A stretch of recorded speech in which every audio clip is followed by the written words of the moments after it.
The day started like any other big ride that I go on. Rolled up South Benson, 5 a.m. rolling start. Final kit checks, got everything ready to go, and it was straight to the top of Blackjack.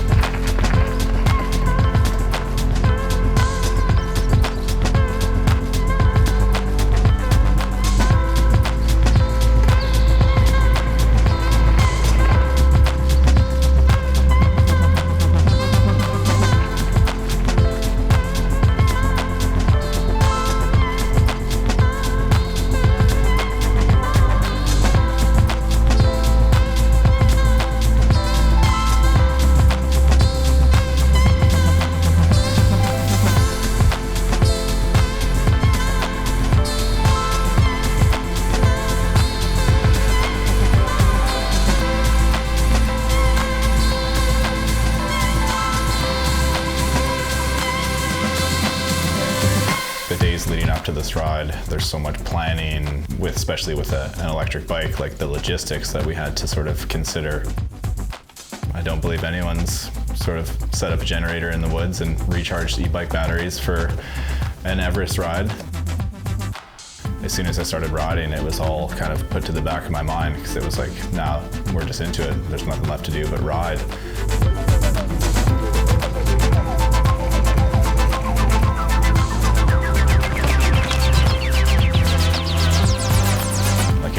Into that first ascent, I already feel the arm pump. And that was the first sort of mental cue, like, oh man, this is gonna be a long day. But first lap, I actually went non-stop. Like, I did a solid like 15, 20K of descending and climbing without even stopping, which was just a really cool experience.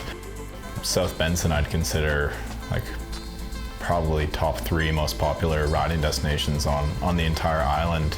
But when it comes to this style of challenge and the ride, it definitely wasn't the most efficient area. The mixture of single track climbing and logging roads, sort of rolling hills. It wasn't just like a straight shot up and down. So I actually had like a list of trails and routes that I was gonna ride, and that kind of just went out the window. It was like, just climb up and drop in where you want to.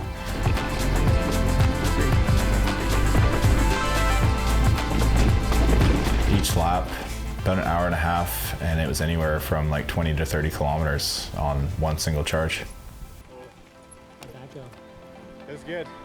Yeah. The new Specialized Turbo Levo was the bike of choice for this ride, and it was honestly unbelievable. It's like the bike's not afraid to fly through the air, plow through anything. It's extremely capable, and I don't think I would have been able to get through a full day on a different e-bike.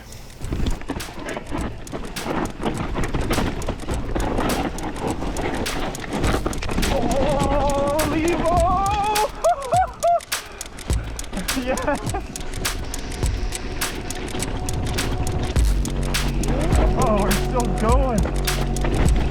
Oh my God, that was loose. I started to get a little bit spicy, a little bit hairy at like the 7-hour mark, because I was just having so much fun and riding everything like top to bottom at full pin. I had like 3 really close calls back to back, just like a bit of fatigue setting in.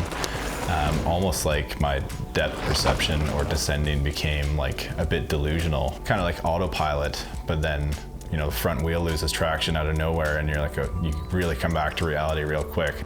Getting close to like, I'd say like the tail end of the ride, like the last 3 or 4 hours, I ended up like full on punching a tree with my left hand, and that led to a sequence of hitting like 3 or more trees, just like brushing them shoulder, shoulder, and then I was teed up to hit one full on face. Like, I was staring at this tree, and then I just found myself in the middle of Sexy Flanders, like relatively unscathed. And it was wild. Like, I had no business making it out of that section of trail and being able to ride. So that was a really wild experience for me.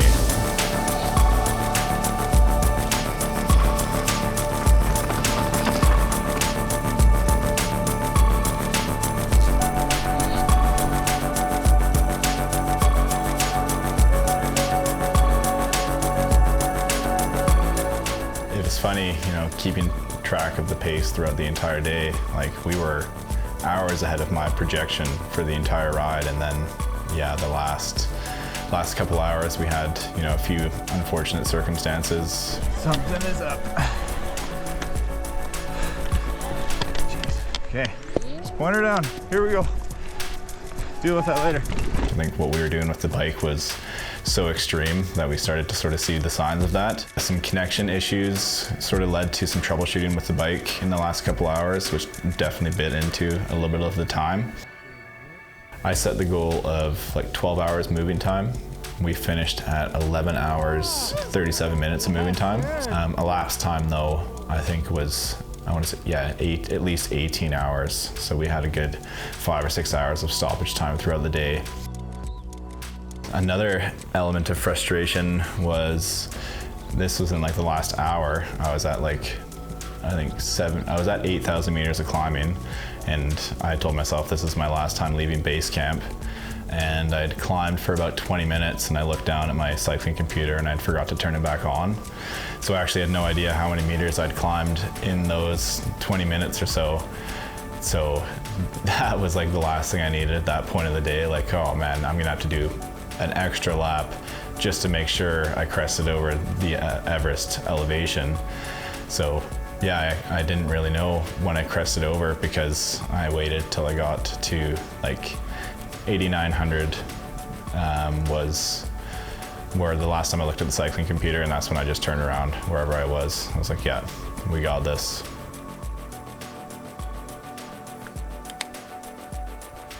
But it's funny, I find like I'm on this journey to discover like the hardest thing I've ever experienced, and that bar just keeps getting higher and higher. My actual first thought when I finished the ride was like, when am I doing this without a motor? You know, it felt like it wasn't hard enough, which has happened every time I've set a goal like this and achieved it. It's like, you always think about what's next, right? You know, I took a lot of time to like reflect on the day and think about how wild it was, right? You don't realize like how long the day feels. Like that one ride honestly felt like a week of my life.